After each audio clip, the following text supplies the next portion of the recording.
Hello प्यारे मेरे मित्रों, आज अपने बात करेंगे।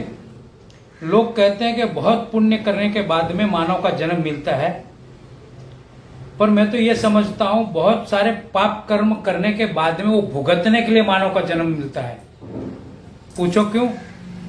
मानव ही एक ऐसा है जो भूतकाल, भविष्यकाल और वर्तमान सबका सोचता है।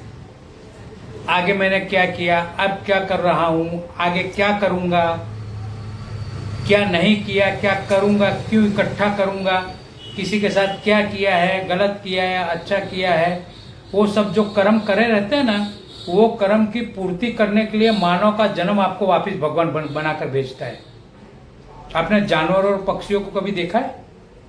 वो वर्तमान में ही जीते हैं, कभी भूतकाल या भविष्य में जीते ही नहीं है वो लोग। इसके लिए कोई ये समझता हो ना अपने आप को कि हमने बहुत अच्छे कर्म किए हैं, इसके लिए हमारे को मानव भगवान ने बनाकर भेजा है, लेकिन एक्चुअली में ऐसा नहीं है। तुमने गए जन्म में बहुत खराब कर्म किए होगे, इसके लिए तुम्हें मानव बना करके तुम्हारे कर्म की पूर्ति करने के लिए भेजा है कि तुम किसी के साथ में ऐसा किया था, किसी का ले लिया था, किसी का खा लिया था, किसी के साथ में बुरा किया था, तो वो आकर के पूर्ति करो। वो आकर के जो भी तुम्हारा लेकर के बैठे हो ना, वो पूर्ति करो उसकी, समझे? इसके लिए मैं वो बात को नहीं मानता हूँ कि आदमी का, मनुष्य का अवतार जो मिलता है वो अच्छे कर्म की वजह से मिलता है,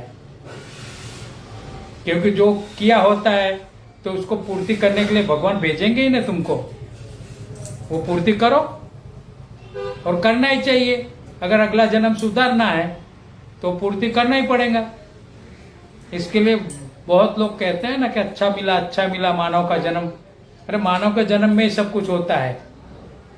प्यार होता है, झगड़ा होता है, लड़ाई होती है, सब कुछ होता है। नफरत होती है, ईर्ष्या होती है, ईगो होती है, जलन पैदा होती है, सब मानव जन्म में होता है ना। जानवरों को कभी होता है कोई चीज? आदमी साले ऐसे हैं, सब कुछ खाते हैं, जानवर को भी खा जाते हैं। इसके लिए मेरा तो मानना यही है कि तुम्हारे कर्म खराब रहते हैं ना, या मेरे, तो ये अपने को मानव जन्म में वापस भेजते कि जाओ, जो कर्म करके आए ना वो वापस उल्टाओ। आपका क्या कहना है ये बाबत में, बताना। ये मैंने कहीं पढ़ा था, मेरे को बहुत दिमाग में अच्छी लगी ये बात को। बाय।